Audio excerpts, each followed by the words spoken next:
So you're probably looking at the title of this and wondering, Cam, I thought you loved Islands of Nine. You know, even with the player count going as low as it has, you love this game. And it is true, I do love the game, but I think you guys should know what is going on behind the scenes. Now, earlier this week, Urban actually made a VOD about this. He talked about it on Twitch and announced that he would quit streaming, and he basically covered most of this stuff, but Urban didn't do a video about it on YouTube. He wanted to originally do a YouTube video about it, and he said he had a lot of issues and stuff, so he just did a Twitch stream, and a lot of people watched his VODs. So I'm going to cover, everything that he covered and, a little bit more about it.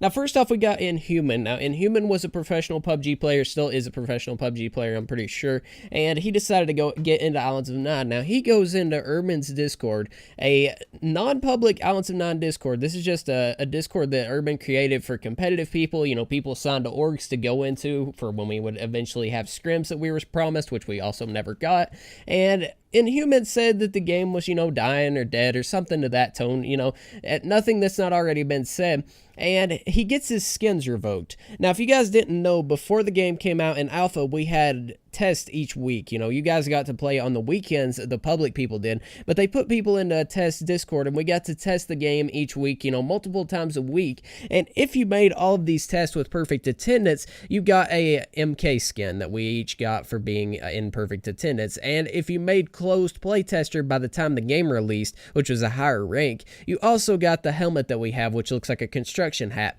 and it was really hard to work for those. I know me personally, I spent hours, being in the test, not missing a single. I only missed one test. That's all you were allowed to miss, was one test, and still be able to get the skins. Other than that, you had to have perfect attendance, be in every test, help the devs out, and it was fun, it was fun, but I did give up different IRL things, like going kayaking with my cousin and stuff, just, different things for the time being to, make the test on time. So we worked hard to get these test skins. So Inhuman, DMs Uwe and says, hey, so I lost my testing skins and was kicked from the Discord, despite making every mandatory test but one, and I did like 3 bonus tests. Uwe says, we had complaints from other testers that you were being extremely negative about the game in another Discord. We don't need other testers with that kind of attitude. And Human replies, revoking skins I had previously earned over voice concerns is extremely silly. Stating the X bug needs to be fixed, player base is dropping, etc. are all valid things to bring up and are entitled to an opinion to do so. Revoking the skins because of it is your choice as well. Then Uwe goes on to say, did you report the bug issue you were having in the tester Discord because I couldn't find it anywhere? And then Human says they were all known bugs such as matchmaking not working at X time and servers being down often. No point in stopping my streams constantly to report things everyone else was already reporting. It's a real shame that you'd be so fragile as to let a negative opinion of the game when people have broken NDA multiple times. And now we move on to your boy Cam. Now, I made a video about a week ago about Islands of Nine and how it has failed as a battle royale, and the title of the video is a little bit of clickbait. I mean, you have to clickbait on YouTube to end up in people's recommended. If I put what Islands of Nine did wrong as opposed to Islands of Nine has failed, it's going to get different amounts of views. Obviously, the Islands of Nine has failed, a lot more people are going to click on it. It's simple, just knowing how to run the demographic of YouTube.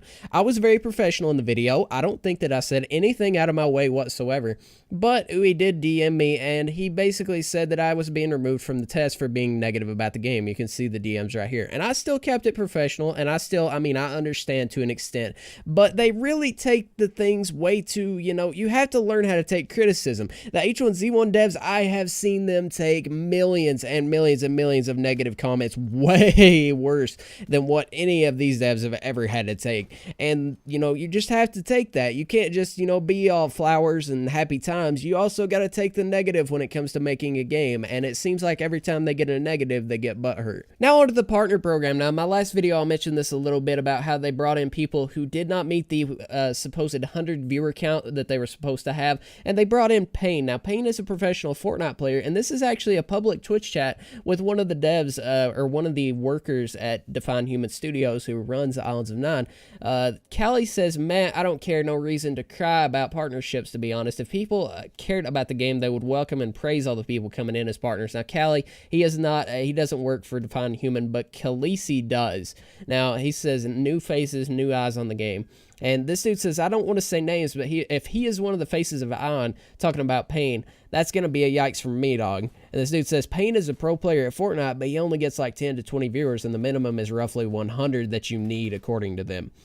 Callie says OG members should be promoting the game either way, so no reason to cry about partnerships. Now, Khaleesi, keep in mind, works for Islands of Nine, says, yeah, I'm tired of seeing all the bitching about it, to be honest. It's not going to help anything. And Callie says, people just entitled, in my opinion. No one deserves shit. Not very professional of you, in my opinion. Now, speaking of the Iron Partner Program, they brought in all these wonderful partners to stream their game to help it grow as a community. And, they removed Inhuman Skins for saying the game was dead. Now, here's an interesting clip of a partnered Islands of Nine streamer. Yeah, this game's dead already, yeah.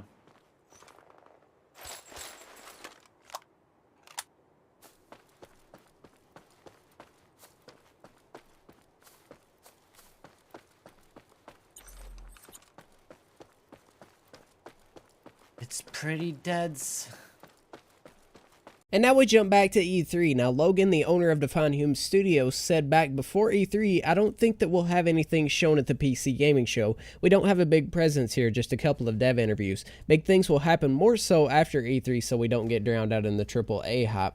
Now, they did have an Xbox showing at E3, but they did not have any PC showing like this says. And the Xbox showing, promised that this game would be coming to Xbox, but with, 50-player peaks on Steam, I highly doubt it's coming to Xbox ever.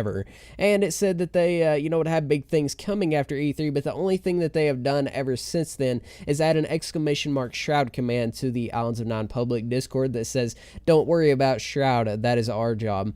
And, it's pretty far into the game, and Shroud's played, maybe twice since the game actually released. He played more in the alphas than he did any other time, and now he doesn't even play the game. So if it is your job to get Shroud playing, I don't think you're doing a very good job at it. Now, a couple weeks into the game, they actually started changing the .ini files in the engine to make the game run smoother. It made the game look like doo-doo, but it really boosted the FPS, and they quickly found out that it would get you banned if you did change these files. Now, this is a DM. I don't know who this is from. I just got this from somebody else. They sent it to me, but they claim that Lido, who is one of the main devs, he has actually been fired now, but they claim that Lido actually let them change the .ini file and said it was okay and that he wouldn't get banned.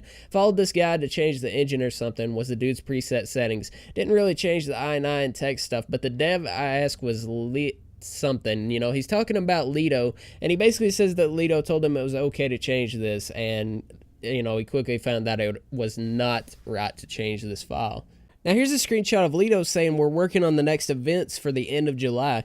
Now, it is almost September now, and Lido has been fired, and there's been no announcements whatsoever of any kind of competitive event for Twitch or anything. That would really boost the numbers of the game. That would help the game out a lot if they had some kind of big tourney, quite a bit of money involved, something like that. Get in a bunch of big teams like C9 stuff like we had in the original Invitational. We pulled 2,000, 3,000, 4,000 viewers in the original Invitational, and that would help the game a lot, and there's been no announcements whatsoever of any kind of event or tourney or anything that they would be doing. We haven't even had hosted games with scrims again, which they had ready the week before the Invitational. The only thing that they had was Step 1 scrims, and if you played in the Step 1 scrims, they were laggy as hell when you landed because they were public games and they were on lower tick servers. So the people that, grinded out the scrims and played the public matches in Step 1, I respect you because I played in them once and it was a shit fest. So shouts to you guys for actually grinding it, not that it really, managed anything. The biggest thing I want you to take away from this is that this game had a lot of potential, but the community management was ran very poorly. They brought in people to the partnership program